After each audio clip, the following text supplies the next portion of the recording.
Supreme court के जज के ऊपर भी हमला हो गया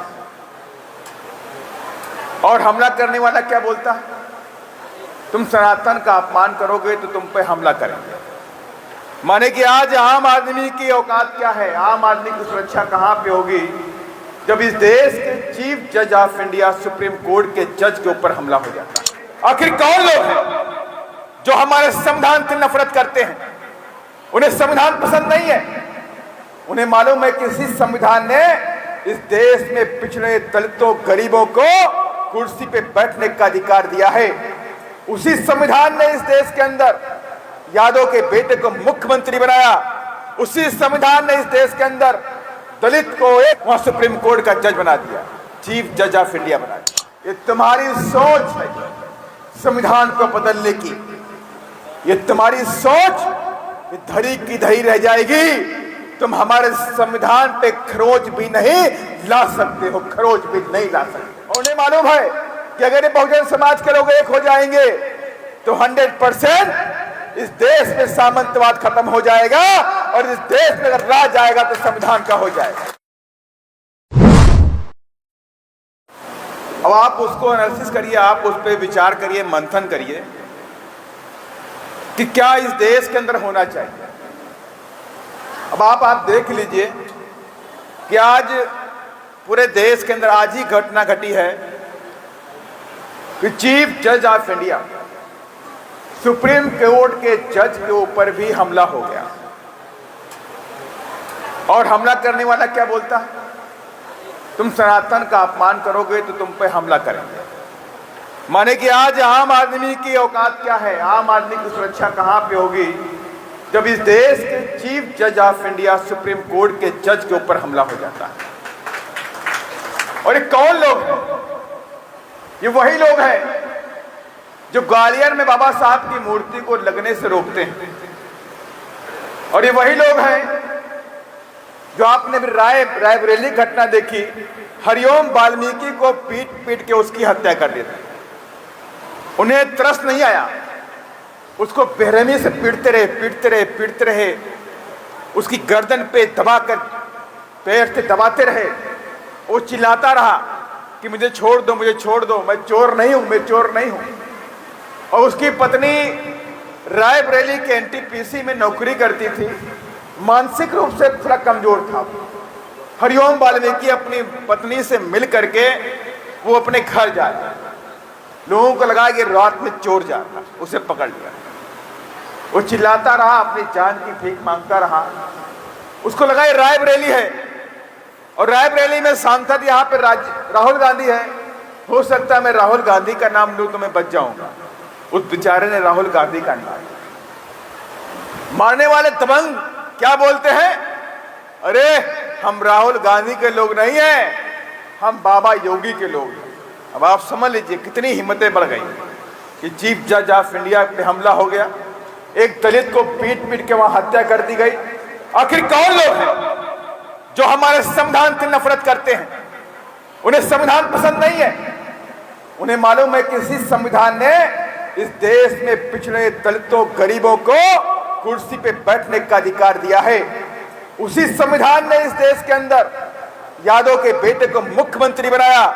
उसी संविधान ने इस देश के अंदर दलित को एक चीफ जज वहां सुप्रीम कोर्ट का जज बना दिया, चीफ जज ऑफ इंडिया बना दिया। इसलिए उन्हें हजम नहीं होता हमारे संविधान को लेकर। उनकी भावनाएं, उनके अंदर की मानसिक जो स्थिति होती है वो बार बार कहीं से निकल के आ जाती है। और मैं उससे कहना चाहता हूं, चैलेंज करना चाहता हूं, इस देश में बंटवारा होना चाहिए। एक तरफ सामंतवादी लोग ये खुल के बोलते हैं हम सामंतवाद के लोग हैं, और एक तरफ अमेरिकनवादी खड़े हो जाएंगे हम संविधान को मानने वाले लोग हैं। और 100% इस देश में संविधान वाले जीतेंगे नहीं जीतेंगे, संविधान को मानने वाले जीत जाएंगे। और मैं उससे कहना चाहता हूं ये तुम्हारी सोच है संविधान को बदलने की, ये तुम्हारी सोच ये धरी की धरी रह जाएगी। तुम हमारे संविधान पे खरोच भी नहीं ला सकते हो, खरोच भी नहीं ला सकते, क्योंकि बहुजन समाज के लोग संविधान को सोल्जर की तरह, संविधान को बचाने के लिए सोल्जर की तरह, संविधान को बचाने के लिए एक सिपाही की तरह आपके सामने खड़े हो जाएंगे, गोली सीने पे खा लेंगे, अपने संविधान को छू भी नहीं होने देंगे, उस पर खरोच भी नहीं आने देंगे। और इसलिए मैं आपसे कहना चाहता हूं, इस देश में जो चल रहा है वो ठीक नहीं चल रहा। इस देश में हमें एक होना पड़ेगा, दलितों को एक होना पड़ेगा, आदिवासियों को भी एक होना पड़ेगा, और मेरे ओबीसी के भाइयों को और ईबीसी के भाइयों को एक होना पड़ेगा।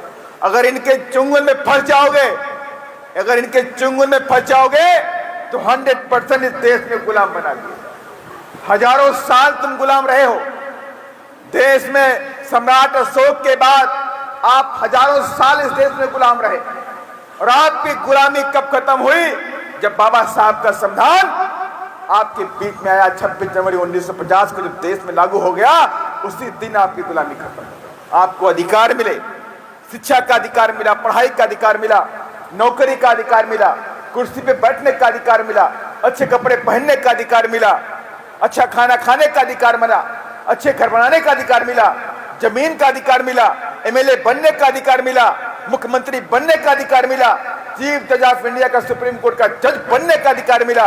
अगर ये सारे अधिकार मिले हैं तो बाबा साहब के संविधान ने आपको दिए हैं, किसी और ने नहीं दिए। और इसीलिए मैं कहना चाहता हूं, आज वो भारतीय जनता पार्टी के लोग, आरएसएस के लोग हमारे संविधान पे डायरेक्ट हमला नहीं कर रहे हैं। उनकी हिम्मत नहीं है कि हमारे संविधान पे वो डायरेक्ट हमला कर सके, वो नहीं कर सकते। लेकिन अपने लोगों को आए दिन नई नई बातें, नई नई सोशल मीडिया पे बातें करते रहते हैं और संविधान के खिलाफ बोलते हैं। उनके बाबा भंडारी क्या बोलते हैं कि हम संविधान को नहीं मानते, और एक ने तो ग्वालियर के अंदर एक उनके हाई कोर्ट के वकील ने बाबा साहब के बारे में अपशब्द बोल दिया, और एक उधर बाबा है कोई, उसने बाबा साहब को राष्ट्रद्रोही, धर्मद्रोही बोला। ये कितनी हिम्मत आ गई इनके अंदर। हिम्मत इसलिए आ गई कि ये हम जानते हैं कि बहुजन समाज के लोग बट गए हैं आपस में, ये बटे हुए हैं लोग। ईबीसी को हमने अलग कर दिया, यादव को अलग कर दिया, कुर्मी को अलग कर दिया, कुशवाहा को अलग कर दिया, तेली तबोली को अलग कर दिया, हर दलितों के अंदर भी हमने इनको बांट दिया, रविदास को अलग कर दिया, पासवान को अलग कर दिया, मुसहर अलग कर दिया। क्या मतलब हुआ कि हमारी ताकत को इन लोगों ने बांट दिया, बड़ी चालाकी से हमारी ताकत को बांटने का काम कर दिया। और उन्हें मालूम है कि अगर ये बहुजन समाज के लोग एक हो जाएंगे तो 100% इस देश में सामंतवाद खत्म हो जाएगा, और इस देश में अगर राज आएगा तो संविधान का हो जाएगा। वे जानते हैं इसीलिए, और इसीलिए तमाम तरह के अलग अलग प्रोपेगेंडा फैला करके हमारी ताकत को तोड़ने का काम करते हैं। मैं आपसे कहना चाहता हूं कि बहुजन समाज पार्टी ये बहुजनों की अपनी पार्टी है, ये मात्र रविदास की अपनी पार्टी नहीं है, ये बहुजनों की अपनी पार्टी है।